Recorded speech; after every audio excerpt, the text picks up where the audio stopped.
빛을 전한 사람들 118강 사명의 도구인가 사단의 도구인가 라는 제목으로 말씀을 나누도록 하겠습니다.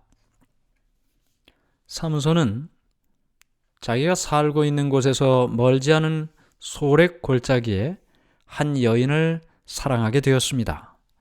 그의 이름은 들릴라였는데 들릴라가 사는 소렉 골짜기는 포도원으로 유명했습니다. 이 포도원으로 유명했다는 그것 자체가 이미 그 지역 많은 사람들이 술에 문이 열려 있다는 사실을 또 설명하기도 했죠. 나시린을 유혹하기에 충분한 장소였습니다.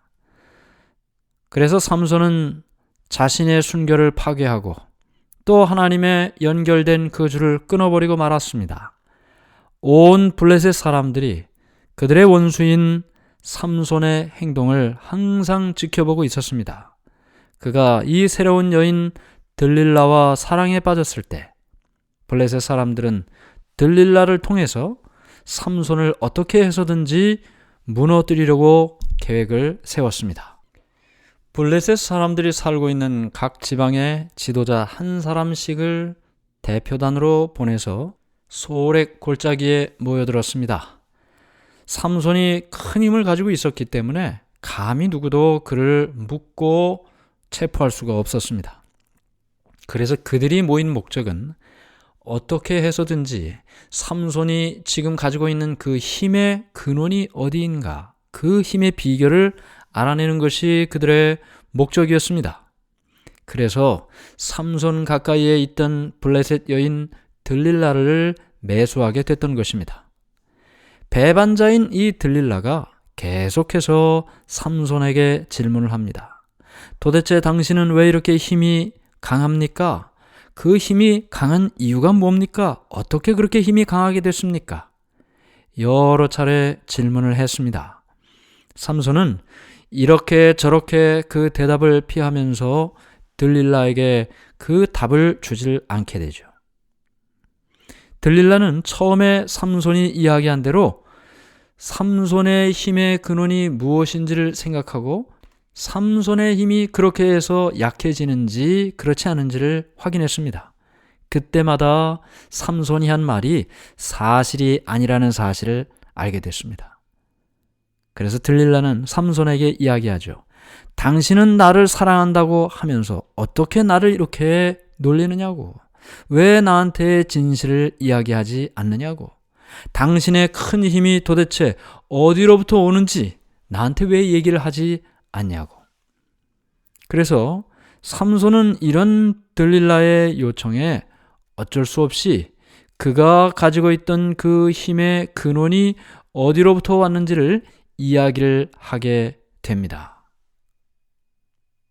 결국은 삼손이 내 머리카락이 나의 힘의 근원이다. 그런 이야기를 하게 되었습니다. 내 머리는 태어날 때부터 한 번도 자르지 않았다. 그것은 내가 어머니 뱃속에 있을 때부터 하나님의 말씀으로 구별된 나실인이라는 사실을 이야기해 줬습니다. 그래서 내 머리카락을 자르면 내 힘이 내게로부터 떠나가고 나는 다른 사람들처럼 그렇게 똑같은 사람이 된다고, 힘이 없어진다고 이야기를 해 주었습니다. 이제 들릴라는 삼손의 약점을 알았습니다. 블레셋의 사람들에게 사람을 보내서 지체 없이 자기에게 오도록 이야기합니다. 그리고는 삼손이 자는 동안 그의 머리카락을 다 잘라버리고 말았습니다. 삼손은 일어났을 때 아무런 힘이 없는 자신의 몸을 발견하게 됩니다. 그의 손은 예전처럼 그의 말을 듣질 않았습니다. 그는 하나님께서 자신과 함께 계시지 않는다는 사실을 깨닫게 되었습니다. 하나님의 임재가 이미 자기를 떠났다는 사실을 깨닫게 된 것입니다. 삼손의 머리를 깎은 후에 들릴라는 계속 그를 괴롭혔습니다. 그에게 고통을 주었습니다. 그래서 그가 정말 힘이 있는지 없는지를 확인하기를 원했던 것입니다. 나중에 다 확인을 한 후에 블레셋 사람들이 삼손을 잡아갔습니다. 두 눈을 뽑고 가설하는 곳으로 데려갔습니다. 거기서 삼손은 족쇄에 채워져서 감옥에 갇혔고 그리고 노동에 시달려야만 했습니다. 이스라엘의 사사였던 그리고 용사였던 삼손, 그는 이제 이 블레셋의 포로가 돼서 눈도 다 보이지 않게 되고 그리고 노동하는 그와 같은 신세가 돼버리고 만 것입니다. 엄청난 변화죠.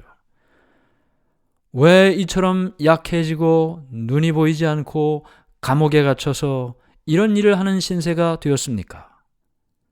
삼손은 하나님께서 그를 부르신 그 부르심의 조건을 조금씩 깨뜨려 갔습니다. 하나님께서 오랫동안 참으셨습니다. 삼손이 그의 비밀을 다 사람들에게 알려주고 주위 사람들과 똑같은 삶을 살았습니다. 그들이 먹는 대로 먹고 그들이 사는 대로 살았습니다. 마침내 그가 죄에 자신의 모든 삶을 내어줬을 때 하나님께서는 더 이상 그와 함께 하실 수가 없었습니다. 하나님께서 그를 버리신 것이 아니고 그가 하나님을 떠난 것입니다.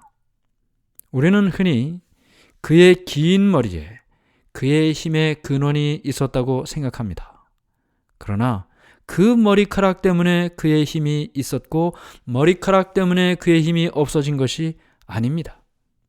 그 머리카락은 하나님과의 약속의 증표일 뿐이었죠. 그의 힘이 없어진 것은 머리카락에 있는 것이 아니라 하나님의 말씀대로 살지 않기로 결심한, 그래서 그가 하나님을 떠나버린 그것 때문에 그는 더 이상 하나님으로부터 받은 힘을 행사할 수 없게 됐던 것입니다. 머리카락 붙잡고 힘이 있느냐 없느냐를 이야기할 것이 아닙니다. 하나님께서 머리카락을 통해서 하나님과 삼손 사이에 충성의 상징이 되도록 하셨던 것입니다. 그가 머리카락을 잘랐다는 것은 더 이상 하나님의 말씀을 따르지 않는다는 사실을, 하나님께로부터 끊어진 상태라는 사실을 설명하고 있는 것이죠. 그래서 그는 힘없는 자, 연약한 자가 되어버리고 만 것입니다. 고통과 굴욕과 또 블레셋 사람들의 조롱을 받는 가운데 삼손은 이제까지 그가 알고 있던 것보다도 자신의 연약함을 더 많이 알게 되었습니다. 너무 힘들었습니다. 너무 비참했습니다. 너무 모욕적이었습니다.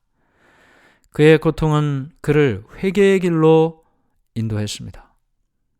세월이 지나면서 잘랐던 머리카락이 조금씩 자라게 되었습니다. 물론 그의 힘도 서서히 돌아왔지만 그가 족쇄에 차인 가망 없는 죄인이라고 생각한 그 블레셋 사람들은 아무도 삼손을 의심하거나 그를 더 염려하지도 않았습니다.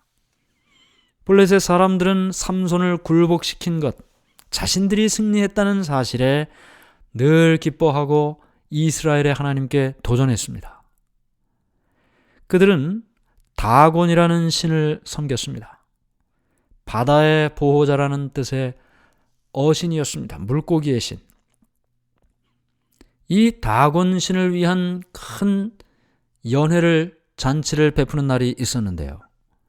온 블레셋 사람들이 다 모여들었습니다. 우상에게 예배드리기 위하여 모인 모든 사람들은 그 우상에게 경배하기 위한 큰 신전을 세웠는데 그 신전을 가득 메웠습니다. 그 지붕 위에도 또 발코니에도 모든 곳곳마다 모여든 사람들에 의해서 환락과 축제의 장면으로 가득 채워졌습니다. 성대한 우상의 제사를 드린 후에 음악과 잔치가 벌어졌습니다. 그 후에는 다곤의 힘을 과시하는 최고의 전리품으로서 삼손을 끌어내왔습니다. 삼손이 나타나자 그들은 환호성을 질렀습니다. 백성과 모든 사람들은 삼손의 비참한 모습을 보고 조롱하고, 우리를 괴롭히던 자 이 삼손이 이렇게 되었다고요. 그들의 신에게 경배했습니다. 얼마가 지난 후에 삼손은 피곤한 듯 사람에게 요청을 합니다. 나를 저 신전 지붕을 버티고 있는 중앙에 있는 그 큰 기둥 옆에 기대게 해달라고 요청을 했습니다. 그리고는 그곳까지 사람에 이끌려서 간 다음에 양쪽에 기둥이 있어요. 삼손은 기도를 드립니다. 주 여호와여 구하옵나니 나를 생각하옵소서. 하나님이여 구하옵나니 이번만 나로 강하게 하사 원수를 단번에 갚게 하소서. 기도를 드렸습니다. 사람들이 들리지 않게 조용히 그러나 간절히 하나님께 기도를 드렸습니다. 그렇게 기도를 드린 다음에 삼손은 강한 팔로 두 기둥을 붙잡습니다. 그리고는 이야기합니다. 큰 소리로 외쳤습니다. 블레셋 사람과 함께 죽기를 원하노라 하면서 그 두 기둥을 향하여 몸을 굽히고 그 기둥을 힘껏 껴안았습니다.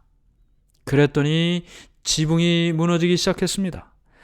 위에서부터 돌덩이들이 다 쏟아져 내려오면서 그 안에 있던 모든 사람들이 죽게 되었습니다. 물론 삼손도 죽게 되었습니다. 삼손이 죽을 때에 죽인 자가 살았을 때에 죽인 자보다 더욱 많았더라. 우상과 그를 예배하던 블레셋 사람들, 또 그 우상을 섬기는 사제들, 농민들, 무사와 귀족들, 모든 사람들이 다곤 신전의 폐활에 다 묻혀버렸습니다.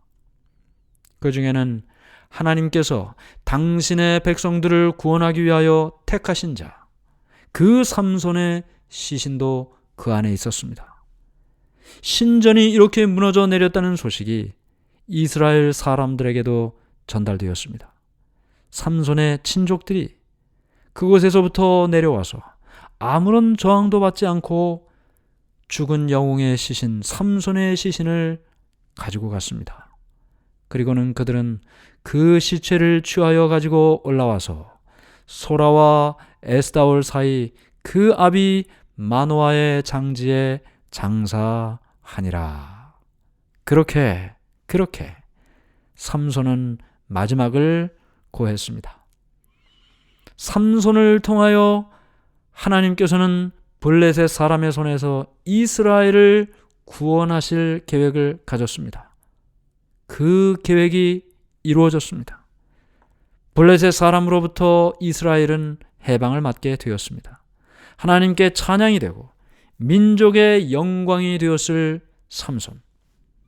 하나님의 사명은 이루어졌지만 그러나 삼손의 삶은 너무나 안타까운 삶이 되고 말았습니다.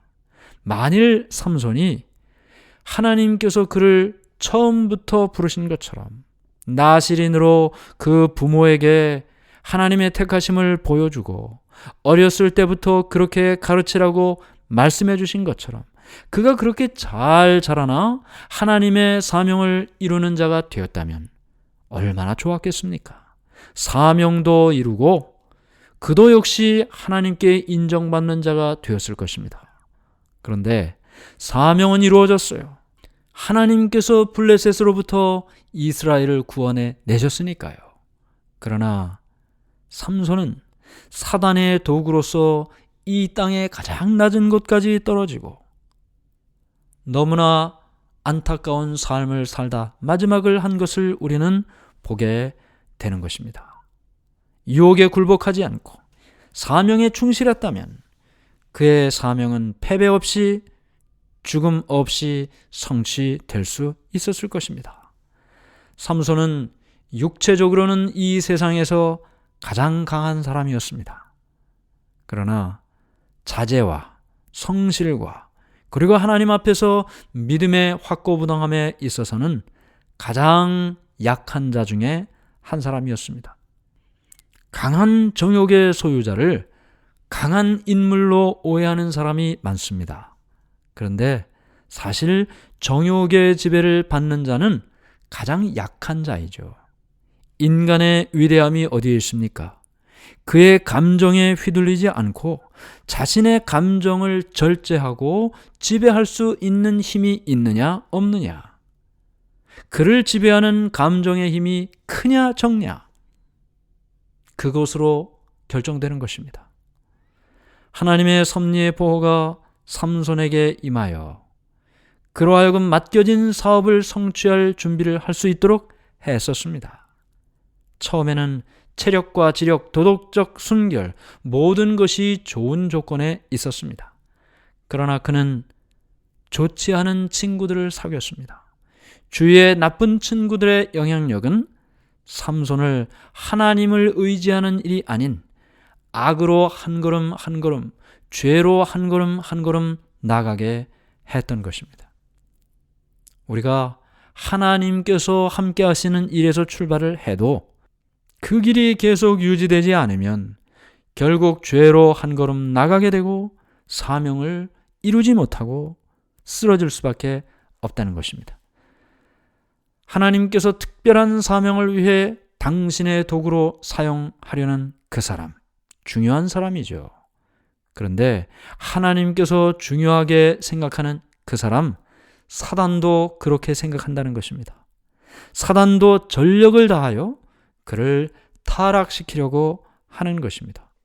사단은 우리의 약점을 이용해서 우리를 공격하고 우리의 품성의 결점들을 통해 우리를 지배하려고 합니다. 그래서 우리의 그 연약한 결점들을 계속 붙들고 있으면 결국 사단이 성공하는 것을 사단은 너무나 잘 알고 있습니다. 도움은 가까이에 있습니다. 아무도 사단에게 패배하도록 그렇게 허락된 사람이 없습니다. 하나님께서는 도와주신다고 약속하셨고 항상 우리의 기도에 손이 닿는 그곳에 계십니다. 우리의 연약함을 하나님께 내려놓고 하나님께 기도하고 하나님께서 우리와 함께 계시기를 간절히 원하는 그 사람, 사단이 정복하도록 하나님께서 내버려 두지 않으신다는 것입니다.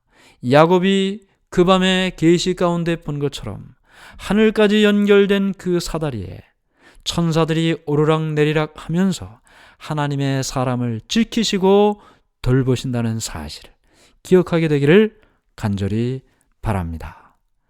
하늘에 계신 하나님 아버지, 하나님의 은혜를 감사하고 감사합니다. 우리는 오늘 사명의 도구로 출발했으나 사단의 도구로 전락했던 삼손의 모습을 보았습니다. 그가 감사하게도 마지막에 회개하고 하나님께 간절히 기도하며 그에게 주어진 사명을 이루었으나 그는 삶의 많은 부분 사단의 도구였음을 우리는 보았습니다. 오 하늘아버지, 우리를 택하시고 부르신 하나님의 섭리를 감사하고 우리가 우리의 마음속에 하나님과 동행하는 삶을 살면서 사단의 도구가 아닌 사명의 도구로 살게 해 주시옵소서. 예수님 이름으로 기도드리옵나이다. 아멘.